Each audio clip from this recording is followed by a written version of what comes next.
Hi friends, welcome to the civils. तो I hope every one of you is doing good. सब अच्छा कर रहे हैं, सब मेहनत कर रहे हैं, सब पढ़ रहे हैं। और जैसा कि आप सबको मालूम है कि यूपी पीसीएस का जो एग्ज़ाम है वो 14 मई को है, जिसके लिए अब बहुत कम समय बचा है। हार्डली आपके पास 20 दिन बचे हैं। तो अब इन अंतिम के 20 दिनों में आपकी क्या स्ट्रैटेजी होनी चाहिए, आपका क्या फॉलोअप होना चाहिए और रूटीन होना चाहिए, जो आपको यूपी पीसीएस प्रीलिम्स 2023 क्रैक करने में हेल्पफुल होगा।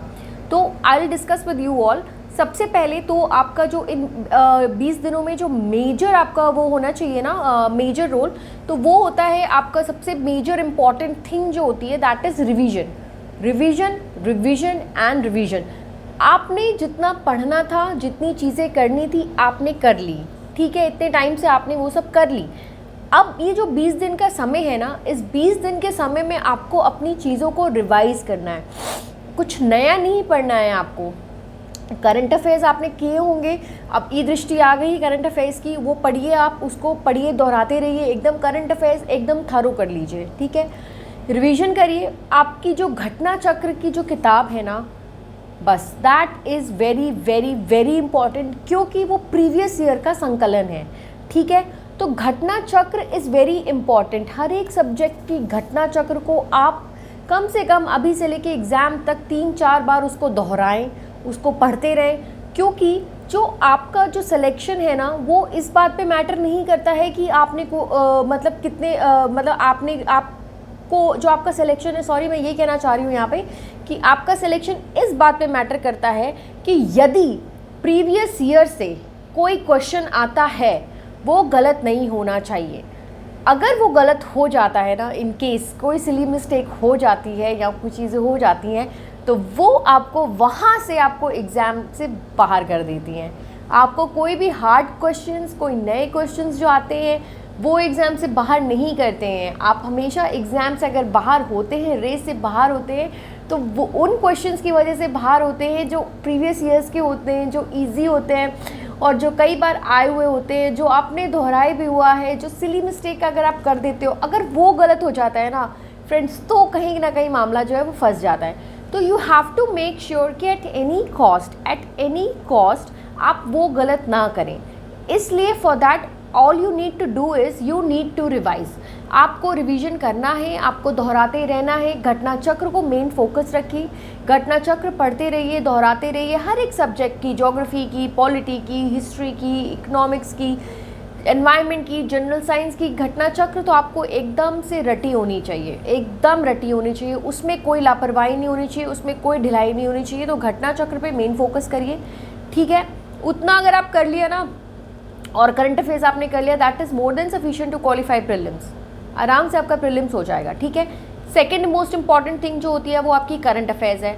तो आपको भी मालूम है कि 30 से 35 क्वेश्चन जो होते हैं वो करंट अफेयर्स के आते हैं, जो कि आपको किसी भी हालत में गलत नहीं करने हैं। तो करंट अफेयर्स पे पूरा फोकस करिए, अच्छे से पढ़िए करंट अफेयर्स को, दोहराते रहिए, पढ़ते रहिए, दोहराते रहिए। ठीक है, ज्योग्राफी में आपको पता है कि मैपिंग से क्वेश्चन आता ही आता है, रिवर्स और उसकी ट्रिब्यूटरी से कुछ क्वेश्चंस आते हैं, मिनरल डेटा आता है, ये सारी चीज़ें आती हैं। तो ये सारी चीज़ें आपको गलत नहीं करनी है। कांग्रेस के कुछ इंपॉर्टेंट सेशंस होते हैं, क्रोनोलॉजी होती है, ये सारी चीज़ें आपको एकदम से सही करनी है। बुक्स किसने क्या लिखा है, कौन सी घटना कब हुई थी, ये सारी चीज़ें। ठीक है, फिर अगर हम मेडिवल इंडिया में आते हैं तो हम देखते हैं कौन सा वॉर कब हुआ था, कौन सी ट्रीटी कब हुई थी, किस रूलर के समय में क्या विशेषताएँ थी, कौन सी किसकी कैपिटल थी। फिर अगर हम एंशिएंट इंडिया में आते हैं तो एंशिएंट इंडिया में we need to be very thorough with Buddhism and Jainism. ठीक है, क्या थे, क्या नहीं है, क्या है, ऋग्वेद्स हो गया, आपका हड़प्पन सिविलाइजेशन हो गया। तो ये सारी चीज़ें जो होती हैं, ये ऐसे टॉपिक्स हैं ना जहाँ से हर साल क्वेश्चन आते ही आते हैं, अगर आपने प्रीवियस ईयर्स देखा होगा। तो ये सारे टॉपिक्स को आप एकदम अच्छे से प्रिपेयर करेंगे। अगर हम इकोनॉमिक्स की बात करते हैं तो जितना भी बजट हो गया, सर्वे हो गया, स्कीम्स हो गई, स्पेशली आपकी कुछ जो कर्व्स होते हैं जो पूछे जाते हैं ग्राफ में, वो सारी चीज़ें हो गई, 5 ईयर प्लान्स हो गए। तो इकोनॉमी में आपको ये सारी चीज़ें एकदम अच्छे से तैयार करनी है। पॉलिटी में आपको जितने भी आर्टिकल्स होते हैं, पंचायती राज होते हैं, फंडामेंटल राइट्स होती हैं, पार्लियामेंट हो गया, डीपीएसपी हो गए, कौन से प्रोविजंस किस कॉन्स्टिट्यूशन से हमने क्या लिया है और कौन से आर्टिकल में क्या है, कौन से शेड्यूल में क्या है, कौन से पार्ट में क्या है, और प्रेसिडेंट हो गया, पार्लियामेंट हो गया, प्राइम मिनिस्टर हो गया, कौन सी हमारी कॉन्स्टिट्यूशनल बॉडी है, कौन सी हमारी नॉन कॉन्स्टिट्यूशनल बॉडी है। तो ये सारी चीज़ें जो होती हैं ये पॉलिटी से आपको पता है आती ही आती हैं। फिर अगर हम ज्योग्राफी की बात करें वर्ल्ड ज्योग्राफी में, तो वर्ल्ड ज्योग्राफी में आपका ट्राइब्स आ गया, आपके ग्रासलैंड्स आते हैं, पैम्पास हो गया, ये सब चीज़ें कहाँ हैं कैसी हैं, ठीक है। माउंटेन्स आती हैं, कौन सी माउंटेन किस कंट्री में है, कौन सी कंट्री किस रिवर के रिगार्डिंग सिचुएटेड है, ठीक है। ट्राइब्स, वर्ल्ड की ट्राइब्स कौन कौन सी है, कौन सा कोल्ड करंट है, वार्म करंट है, ठीक है। उसके बाद आपका और वर्ल्ड ज्योग्राफी में मैपिंग आता है कि ब्लैक सी किस किस कंट्री को सराउंड करती है, या फिर किसका कैपिटल क्या है। तो ये सारी चीज़ें जो है आपको पता है, ये सब चीज़ें आपको एकदम से एकदम थरो होनी चाहिए। और इसके लिए आपको क्या करना है, इसके लिए आपको घटना चक्र एकदम अच्छे से पढ़नी है, ठीक है। एनवायरनमेंट की बात करते हैं तो एनवायरनमेंट में आपका जितनी भी क्रोनोलॉजी हो गई कि फॉरेस्ट एनवायरनमेंट प्रोटेक्शन एक्ट कब आया, बायोमैग्निफिकेशन क्या है, और आपका फॉरेस्ट वाइल्ड लाइफ एक्ट कब आई, प्रोजेक्ट टाइगर कब आया। तो ये सारी चीज़ें हमेशा आपको मालूम है, या तो वो मैच द फॉलोइंग में दे देते हैं, या चूज़ द इनकरेक्ट दे देते हैं, या चूज़ द करेक्ट दे देते हैं, या फिर क्रोनोलॉजी में लगाने को दे देते हैं, कौन सा कन्वेंशन किससे रिलेटेड है, या क्योटो प्रोटोकॉल क्या है, मॉन्ट्रियल प्रोटोकॉल क्या है, ठीक है, किसके हेडक्वार्टर्स कहाँ पे हैं। तो ये सारी चीज़ें आपको थोड़ा सा अच्छे से एकदम ये, क्योंकि जो मैं बोल रही हूँ ना, इन्हीं फील्ड से क्वेश्चंस आते हैं, तो ये आपको एकदम अच्छे से थरो होना चाहिए इस चीज़ से। और इससे थरो होने के लिए आपको क्या है, आपको घटना चक्र पे एकदम अच्छे से फोकस करना चाहिए। उसी तरह अगर हम बात करते हैं जनरल साइंस की, तो जनरल साइंस में भी फिजिक्स में आपको पता है कि कौन किसका मापक है, और कौन सी एनर्जी जब जैसे चेंज होती है, कौन जैसे केमिकल एनर्जी अगर इलेक्ट्रिकल एनर्जी में बदल रही है तो वो क्या है, जैसे बैटरी हो गया, ये सारी चीज़ें हो गई, एनर्जी कन्वर्जन हो गया।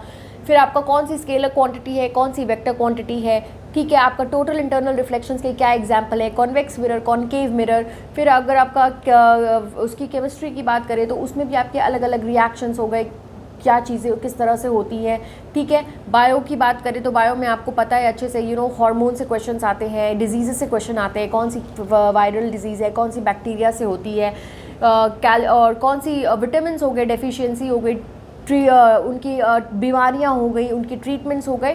तो ये सारी जो ऐसी चीज़ें हैं ये आती हैं। उसके बाद से आपका एक बहुत इंपॉर्टेंट पोर्शन होता है मिसलेनियस। मिसलेनियस में आपके आता है जितना भी जो होता है ना, लाइफ स्टॉक डेटा हो गया, एग्रीकल्चर डेटा हो गया, फिर आपका फार्मिंग का डेटा हो गया, कौन सा सबसे ज़्यादा प्रोड्यूस कर रहा है, कौन सबसे ज़्यादा एक्सपोर्ट कर रहा है, इंपोर्ट कर रहा है। तो ये सारी चीज़ें जो चीज़ें होती है, कौन सी बीमारी गेहूं में कौन सी बीमारी होती है, तो मेज़ में कौन सी बीमारी होती है। तो ये सारी चीज़ें जो होती है ना, पेपर आपका इन्हीं सब चीज़ों से बनता है। आप प्रीवियस ईयर का पेपर उठा के देख लो, इन्हीं सब चीज़ों से, ये जो मैंने अभी बताया ना, ये सारी मेन चीज़ें होती हैं जहाँ से आपके क्वेश्चंस आते हैं। तो जाहिर सी बात है जब आपको पेपर मिलेगा, आपको उसमें ऐसे क्वेश्चंस मिलेंगे जो आपने ऑलरेडी पढ़ रखे हैं, ऑलरेडी आपने सुन रखा है, उनको देख रखा है। तो वो क्वेश्चंस आपके किसी भी कीमत पे गलत नहीं होने चाहिए। कुछ आउट ऑफ द बॉक्स आएगा तो वो सबके लिए आउट ऑफ द बॉक्स होगा, ठीक है, स्पेशली आपके लिए नहीं होगा, राइट। तो उस पर आप इतना ध्यान मत दीजिए, लेकिन उस पर आप ध्यान दीजिए जो आपको सही करना है, ओके। फिर उसके बाद अगर हम बात करते हैं आपकी यूपी की, तो यूपी से क्वेश्चंस आएंगे, ठीक है। सेंसस हो गया, वर्ल्ड सेंसस हो गया, इंडिया सेंसस हो गया, यूपी का सेंसस हो गया। करंट अफेयर्स की हम बात करते हैं तो उत्तर प्रदेश के करंट अफेयर्स आप अच्छे से तैयार करिए। कोई स्कीम है यूपी की, और जितनी सारी चीज़ें हैं वो आप एकदम अच्छे से तैयार करिए। सेंट्रल स्कीम्स जितनी हैं वो तैयार करिए। स्पोर्ट्स एक्टिविटीज़ से भी क्वेश्चन आता ही आता है। कोई अगर रीसेंट अपॉइंटमेंट हुआ है, और स्पेशली अगर कोई महिला किसी बड़े पद पे नियुक्त हुई है, तो वो सारी चीज़ें आपको ध्यान में रखनी होगी कि यहीं से पेपर बनता है, यहीं से आपका पेपर आता है, ठीक है। तो ये सारी चीज़ें जो हैं आपको बहुत अच्छे से पढ़नी है, बहुत अच्छे से इन पे ध्यान देना है, और कुछ भी आपको मिस आउट नहीं करना होगा। और एंड डेज़ में आपको सिर्फ रिवीजन करना है, और सिर्फ रिवीजन करना है। कुछ नया पढ़ने के चक्कर में मत पड़िएगा, क्योंकि नहीं, अब समय नहीं है, ठीक है। और दूसरी सबसे इम्पॉर्टेंट बात, सीसैट। तो प्लीज़ आपने सोचा कि आप सीसैट सिर्फ एग्ज़ाम में जाके लगाएंगे, या फिर एग्ज़ाम के बीच में जो गैप पड़ता है उसमें 2 घंटे पढ़ के पेपर लगा लेंगे, तो नहीं हो पाएगा। आपको भी मालूम है कि अब जो सीसैट है वो क्वालिफाई करना ही क्वालिफाइंग है, लेकिन क्वालिफाइंग ही कहीं ना कहीं बहुत सारे लोगों के लिए टफ हो जाता है। कई बार ऐसा होता है कि GS1 अच्छा होता है, लेकिन कई लोग सीसैट में फेल हो जाते हैं। तो सीसैट को हल्के में मत लीजिएगा। सीसैट में भी आप देखो कि आप हिंदी अच्छे से कर सकते हो, इंग्लिश कर सकते हो, मैथ्स और रीजनिंग कर सकते हो। यहाँ से आपको गारंटीड नंबर मिलेंगे। कम्युनिकेशन पे आपको ज़्यादा तवज्जो मैं कहूँगी कि मत दीजिए, क्योंकि उसके आंसर्स में बड़े वेरिएशंस होते हैं। आपको लगेगा कि उसका आंसर ये है, बट वो उसका आंसर होता नहीं है। तो कुछ भी एक बहुत ज़्यादा कम्युनिकेशन की हमें वो नहीं मिलती है, तो उसमें बहुत सारी चीज़ें उसके बहुत वो हो सकते हैं, कहीं ना कहीं वो थोड़ा डाइसी रहता है, जो आपको पक्के मार्क्स मेरे हिसाब से नहीं आते हैं। तो आपको पढ़ो, आप कम्युनिकेशन अपने प्रीवियस ईयर में जितनी चीज़ें आ रखी हैं संप्रेषण वगैरह से, वो आप तैयार करो, वो आप पढ़ लो। अलग से कुछ कम्युनिकेशन के लिए पढ़ने की कुछ ज़रूरत नहीं है। प्रीवियस ईयर आप सीसैट के पेपर्स लगाओ पिछले 5-6 साल के, ठीक है, और अच्छे से हिंदी, इंग्लिश और मैथ्स और रीजनिंग पे फोकस करो। इतने पे फोकस करोगे तो आपका क्वालिफाइंग आराम से हो जाएगा, ठीक है। तो ये सारी चीज़ें थी आपकी पीसीएस जो 2023 में जो ये अंतिम 20 दिनों में आपको फोकस करना है, वो इन सारी चीज़ों पे करना है। ध्यान आपको इंपॉर्टेंस किस पे देनी है, आपको अपनी इंपॉर्टेंस पूरी देनी है रिवीजन पे। जितना रिवीजन करोगे, जितनी चीज़ें दोहराओगे, उतना आपके लिए अच्छा है, उतना आप एग्ज़ाम में बेटर परफॉर्म करोगे। सीसैट को हल्के में मत लीजिए, सीसैट की भी आप पेपर लगाते रहिए, प्रैक्टिस करते रहिए। कम्युनिकेशन को पढ़ने के ज़्यादा चक्कर में मत पढ़िए, उसमें प्रीवियस ईयर के आप क्वेश्चन लगा लेंगे, that is more than sufficient. But yes, Hindi, English, maths और रीजनिंग को आप अच्छे से करिए, वो आपको अच्छे पक्के नंबर दिलाएगा, ठीक है। तो this was the whole strategy, this is the whole strategy which you need to follow regarding PCS 2023 के प्रीलिम्स में, right. And apart from that, if you have any doubt और अगर कोई आपकी क्वेश्चंस है, कोई क्वेरी है, तो आप नीचे कमेंट बॉक्स में लिख सकते हो। And that's it. और अगर आपको ये वीडियो अच्छा लगा हो तो हमारे चैनल द सिविल्स को यूट्यूब पे लाइक करें, कमेंट करें, शेयर करें, सब्सक्राइब करें और हमें हमारे टेलीग्राम चैनल द सिविल्स पे जुड़ें। तब तक के लिए बस पढ़ते रहिए, मुस्कुराते रहिए, खुश रहिए और मोटिवेटेड रहिए। Thank you.